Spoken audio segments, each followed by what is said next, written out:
Resolução de disputas e conciliação, com o doutor Rogério Neiva. Ele é juiz do Tribunal Regional do Trabalho da 10ª Região, mestre e doutor em Ciências do Comportamento, autor do livro Técnicas e Estratégias da Negociação Trabalhista. Bom dia, doutor Rogério. Bom dia, Sérgio. É uma grande satisfação estar conversando com você e os nossos ouvintes sobre a nossa temática dos métodos consensuais de solução de conflitos e da resolução adequada de disputas. Então vamos aos assuntos de hoje. Tribunal Fluminense lança a plataforma de mediação e conciliação. Flamengo fecha acordo com o Banco Central e economiza mais de R$100 milhões em disputa judicial. Acordo que reduz salário de terceirizado após a mudança de tomador de serviços não é homologado. E vamos falar sobre o assunto que está preocupando as pessoas que estão pensando em viajar de avião nesse fim de ano. Greve dos aeronautas. Aeroporto de Brasília já começou a registrar os atrasos desde a última terça-feira e isso só vem aumentando, né, doutor Rogério? Vamos começar por esse assunto então. Conte para o nosso ouvinte e nos situe também, porque eu fiz a chamada anterior falando sobre aeroviários, o senhor me corrigiu e falou que temos categorias distintas dentro desse sistema. Aeroviários, aeronautas e aeroportuários, é isso? Exatamente, Sérgio. Então, começando com esse assunto e aí explicando em primeiro lugar esse questionamento que você levanta sobre as categorias profissionais do segmento do setor aéreo, nós temos basicamente 3 categorias profissionais, que são os aeronautas, que é exatamente a categoria que está em greve no momento,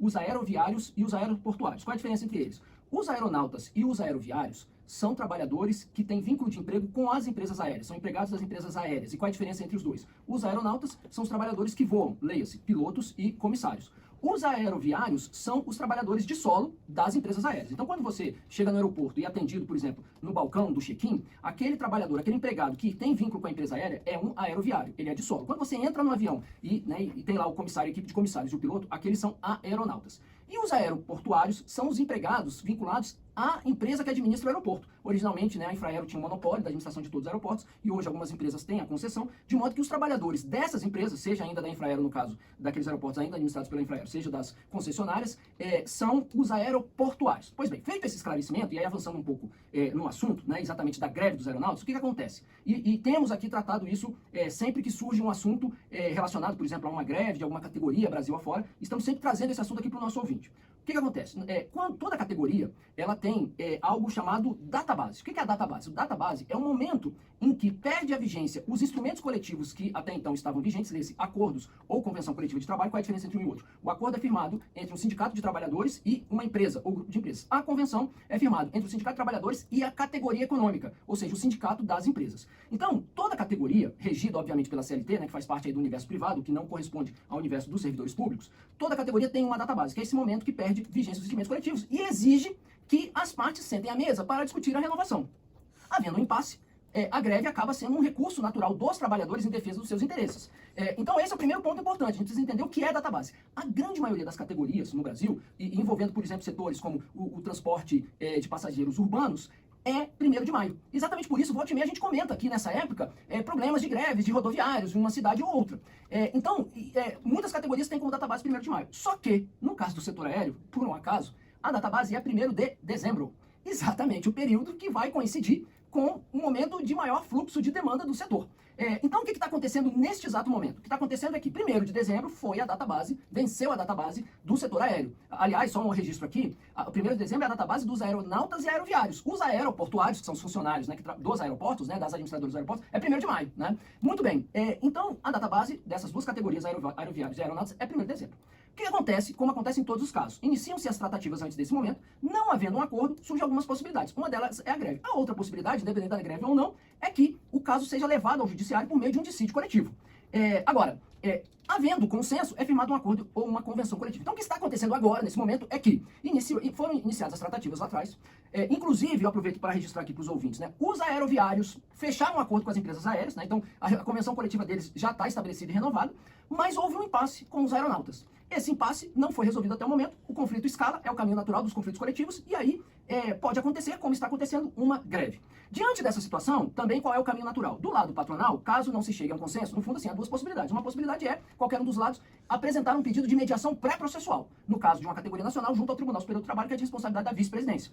Aliás, eu passei de 2016 a 2019, na verdade é 2020, mas do final de 2016 ao final de 2019, que eu saí no começo de 2020, eu era juiz auxiliar da vice-presidência do TST e convivi muito com isso. Muito bem, então pode ser pedida a mediação pré-processual e pode ser também, que foi o caso, solicitada um pedido de natureza cautelar junto ao Poder Judiciário para que tome alguma decisão relacionada à greve. E foi o que aconteceu. O Sindicato das Empresas Aéreas apresentou uma tutela antecedente, um pedido de natureza cautelar, foi distribuído para a ministra Maria Cristina Peduzzi, ainda antes do recesso. Ela deu uma liminar determinando a manutenção do contingente de 90% e entramos hoje no 4º dia de greve, né, que se iniciou aí na segunda-feira.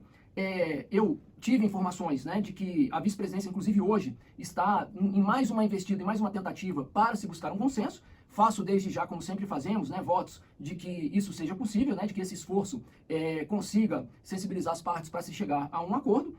Mas, não havendo acordo, independente da continuidade da greve ou não, a tendência é que seja realizada uma sessão extraordinária pelo Tribunal Superior do Trabalho, inclusive no período de recesso e férias coletivas dos ministros, para julgar no dissídio de greve, que é um processo que tem essa finalidade, para julgar o conflito, e aí, havendo, né, o julgamento do conflito, é proferida uma sentença normativa que estabelece as condições que vão reger a categoria durante, né, este novo período até o próximo ano, quando vem a próxima data base. Então é isso, fazendo votos, como sempre fazemos, de que se alcance a pacificação social.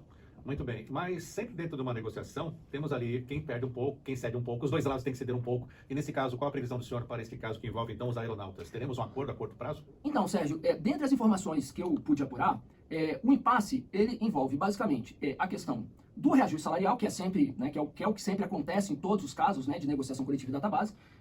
Os aeronautas demandam, né, estão postulando a reposição da inflação pelo índice de inflação, mais um percentual, se não estiver enganado, de 5%, que representaria aí o que nós chamamos de ganho real. Então, existe um impasse que envolve esse além da inflação, né, esse ganho real, e um impasse também quanto a uma cláusula relacionada aos descansos. Então, eu diria assim, que hoje a parte substancial do conflito está limitada a esses dois aspectos. Como eu digo, inclusive, nas minhas aulas, né, e, enfim, em todas as oportunidades que eu tenho, esse é um tema, né, preciso que o ouvinte entenda, e eu acho que esse é um dos objetivos aqui do nosso quadro, que solução de disputas é um tema que pode e deve ser compreendido e estudado tecnicamente, né? Eu tenho, por exemplo, uma vida acadêmica dedicada a esse tema, como várias outras pessoas. Então, isso tem uma dimensão técnica que precisa ser compreendida. E aí, nesse sentido, eu sempre digo o seguinte, olha, existe uma das formas de negociar, um dos modelos de negociar, que foge essa lógica distributiva, em que para um ganhar o outro tem que perder, que é a chamada negociação cooperativa, né, que a gente diz assim, que nós procuramos negociar baseado em interesses, que é o que está por trás das posições. Posição é aquilo que o sujeito diz que é o que ele quer. Interesse é o que está por trás disso. O grande desafio de uma boa negociação e uma boa mediação é identificar interesses e encontrar soluções que contemplem ambos os interesses. Então, enfim, eu diria, respondendo a sua pergunta, que não necessariamente é preciso que um perca e o outro ganhe. Para um ganhar, o outro precisa perder. É possível chegar a uma solução de consenso que otimize e maximize a satisfação de ambos os lados. E é esse o desafio do mediador, né? Vamos lá então, doutor Rogério Neiva. Então não há uma previsão para que esse impasse se resolva? Olha, eu estou na torcida para que hoje a vice-presidência do TST consiga avançar nessa solução e que, independente da atuação de um terceiro neutro, que é o caso, as partes dialoguem e consigam chegar ao consenso. São os votos que fazemos nesse caso, como sempre fazemos aqui. Muito bem, temos ainda 3 assuntos para tratarmos até as 10h30. Vamos falar sobre um acordo que reduziu o salário de um terceirizado após a mudança do tomador de serviço não homologado. Terceirizado, trabalho terceirizado é um assunto bem delicado, né, doutor Rogério Neiva? Sim, Sérgio, mas eu diria que o mais delicado aqui não é nem propriamente essa questão. O mais delicado e importante aqui para chamar a atenção do nosso ouvinte é a questão da homologação do acordo extrajudicial. Veja você, eu chamo a atenção do ouvinte para isso. Semana passada, nós trouxemos aqui um caso, né, e o ouvinte que acompanhou vai se lembrar, e se não acompanhou, né, tem um vídeo da nossa conversa aqui no nosso quadro, no meu perfil no Instagram, que é @RogérioNeivap, com P no final, em que nós tratamos de uma decisão de uma turma do TST, a 8ª turma, que tinha reconhecido, que tinha homologado um acordo extrajudicial. E na ocasião eu havia comentado que estamos diante, repito aqui, para explicar, para que o ouvinte compreenda melhor, nós estamos falando do mecanismo criado pela reforma trabalhista prevista no artigo 855B e seguintes da CLT, também chamado de jurisdição voluntária, que permite que seja firmado um acordo fora do Poder Judiciário e levado à Justiça do Trabalho para homologação. Naquele caso, da semana passada, o juiz havia se recusado a homologar o acordo. Entendia que aquele acordo, porque naturalmente o juiz ele faz o controle de legalidade do acordo, né? Precisa olhar se ele não tem uma fraude, né? Tem algum problema. O juiz havia se recusado a homologar, o juiz de primeiro grau, né? No caso que vinha do TRT 15. O tribunal manteve a decisão do juiz, a questão chegou até o TST e o TST disse, tem que homologar e homologou o acordo. Nessa semana, agora, estamos trazendo um caso diferente. Naquela ocasião, inclusive, eu havia mencionado o número do processo. Neste caso aqui, o juiz é um caso que vem da 10ª região, que inclusive é a minha região. O juiz de primeiro grau, no caso a juíza de primeiro grau, se recusou a homologar, entendendo que o conteúdo do acordo tinha problemas, era indevido, porque envolvia redução de salário. Foi até o TRT manteve a decisão. E aí a questão chegou ao TST, o que o TST disse? O TST disse que o juiz estava correto, que o TST não homologou o acordo. Então, e eu disse na semana passada que essa é uma questão que só vai ser resolvida assim, em termos de parâmetros sobre até onde o juiz pode ir quando analisa esses acordos extrajudiciais, quando o assunto chegar na STI do TST. Por enquanto estamos tendo pronunciamentos das turmas. Trouxemos semana passada um caso de uma turma que foi num sentido, agora estamos trazendo em outro, e estaremos sempre trazendo outros casos, aguardando um pronunciamento definitivo do TST. Só para não passar em branco, se o ouvinte quiser registrar, esse precedente é o recurso de revista, o RR 963, dígito 76, 2020, ponto 5.10.010. Repetindo, recurso de revista RR 963-76.2.2020.5.10.0010. Muito bem, agora vamos para um outro assunto. Vamos falar aqui sobre a grande nação, né, do Flamengo, os torcedores acompanhando essa notícia, já que o clube fechou um acordo com o Banco Central e vai economizar mais de 100 milhões em disputa judicial. Que história é essa? Pois é, a gente tem até um recém-flamenguista aqui no estúdio, viu? Puxou o pai? Não tem responsabilidade nenhuma nisso, que fique claro. O que acontece, Sérgio? Olha só, o Flamengo fechou um acordo com o Banco Central e com a União, né, através da Advocacia Geral da União, envolvendo uma questão que foi judicializada, na qual estava sendo cobrado uma multa de mais de 100 milhões de reais. Isso envolvia o quê? Isso envolvia uma transação, eu não lembro, né, pela minha idade, como eu sou muito novo, né, Sérgio? Você deve se lembrar, né, do caso da venda do Sávio. Você lembra do Sávio, do Flamengo? Eu não sou dessa época, não. Nosso operador técnico aqui, Luiz Alves, conhece. Falou que sim, falou a sua cabeça que sim. Eu sou da época do Gabigol, né? Eu sou mais novo, né? Então eu não sei desse Sávio, né? Mas eu soube que é um jogador que fez muito sucesso, né, no Flamengo e depois foi pro Real Madrid. Nessa operação da transferência do Sávio pro Real Madrid, e que envolveu também a vinda de um outro jogador, que era o Zé Roberto, houve um problema aí na questão, uma irregularidade apontada pelo Banco Central, né, nessa questão aí da transação especificamente, né, quanto à moeda estrangeira. Isso aconteceu em 1997, né, para ser mais preciso, né? Eu, nos meus 20 e poucos anos de idade, né, então não teria como eu estar acompanhando isso, né, Sérgio? Pois não. Mas o fato é que isso gerou um incidente, né, que foi judicializado pelo Banco Central, que passou a cobrar, né, uma multa, né, e uma diferença de valores em relação aí à questão cambial. Isso chegou na fase de execução e vinha tramitando, havia uma discussão sobre o valor remanescente, que chegou até o STJ, e aí, no final, depois de uma decisão do STJ, fez-se este acordo, que na visão tanto, né, do time de futebol quanto do interesse público, se entendeu como uma solução em que todos estariam saindo ganhando. E aí se resolveu um impasse, né? Então, na visão, por exemplo, do Flamengo, ele poderia ter que pagar mais 100 milhões de reais. Obviamente que esse valor era passível de discussão. E exatamente por ser passível de discussão, obviamente que depois de uma análise muito cuidadosa, tanto a Procuradoria do Banco Central quanto a AGU concordou com o acordo. E eu aproveito aqui, para além das questões flamenguistas, né? Ou seja, eu diria, é um motivo de comemoração para os flamenguistas e um motivo de congratulações para os dirigentes do Flamengo, como também para os representantes do Banco Central e da União, né? E não tenho dúvida que estamos aqui diante de um típico ganha-ganha. Mas para além das questões futebolísticas, eu chamo a atenção aqui do nosso ouvinte que este é mais um caso que reflete o modelo de advocacia pública que tem ocorrido no âmbito da União, principalmente por conta da Advocacia Geral da União, vanguardista, avançado, sem perder de lado o compromisso com o interesse público, que tem prestigiado os métodos concessórios. A AGU, de alguns anos para cá, tem dado um show em termos de advocacia pública, principalmente se a gente olhar alguns segmentos da advocacia pública estadual e municipal, que estão no século passado, com aquela ideia de que a administração pública, a fazenda pública, não pode transacionar, interesse público indisponível. Então, fica aí esse registro. Não tenho dúvida de que foi um acordo bom para o time, para o clube e para a União. Reitero aí as congratulações aos responsáveis pelo acordo.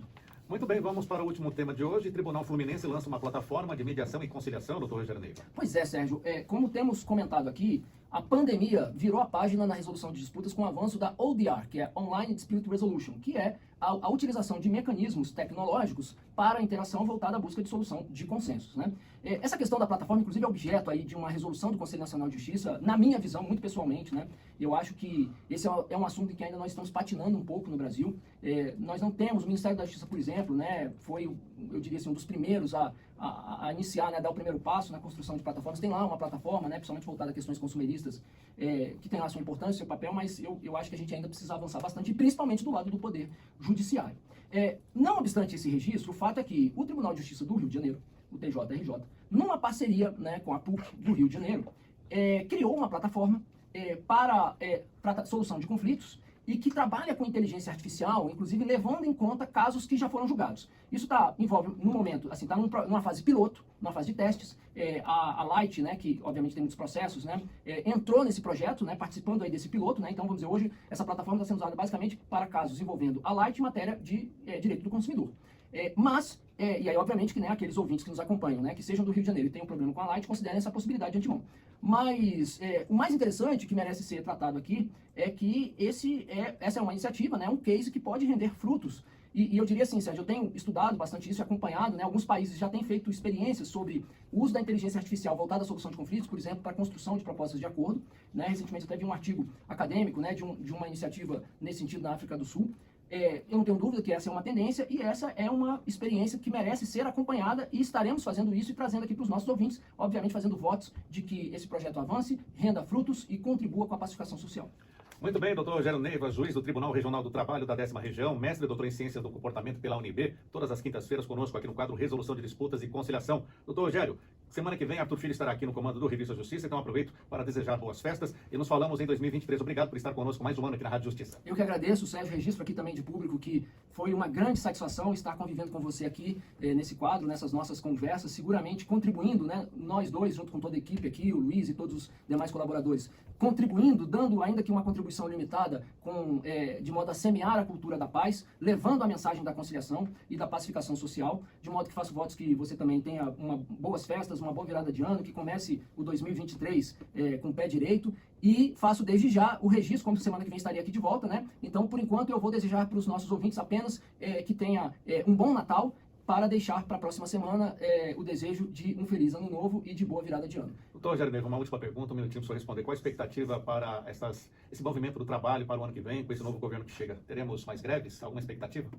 Olha, Sérgio, isso, né, essa é uma pergunta muito interessante e é algo que ontem até eu vi uma postagem numa rede social de uma pessoa assim, que eu tenho como uma grande referência nessa área de relações sindicais e relações trabalhistas, ele com uma avaliação que é uma avaliação que eu também, né, compartilho já, né, de algum tempo, de que com o novo governo e com o perfil do novo governo, é natural que haja um aumento de expectativas das categorias e naturalmente dos seus representantes, dos dirigentes sindicais, né? Então, é natural que isso aconteça e passa a ser um desafio, por outro lado, a gestão dessas expectativas, né, de quem está do outro lado, né? Eu digo do lado patronal e aí estou me referindo especificamente aos conflitos coletivos. Por outro lado, o tema reforma trabalhista é um tema, né, que sempre esteve na pauta, né? E recentemente eu até fazia uma ponderação nesse sentido, uma postagem no meu perfil no Instagram, mas assim, eu pessoalmente acredito, né, a minha aposta é que quanto ao tema reforma trabalhista, deve haver uma revisão, e eu pessoalmente também acho necessária, e muita gente, independente do espectro ideológico, inclusive eu já ouvi isso de dirigentes patronais, né, ou seja, representantes empresários dizendo que acham que a reforma foi dura demais com a questão das receitas sindicais, então pode ser que venha alguma mudança nesse sentido e o resto seja preservado. Doutor Rogério, mais uma vez um abraço e até o ano que vem. Eu que agradeço, Sérgio, e tudo de bom para vocês, nossos ouvintes.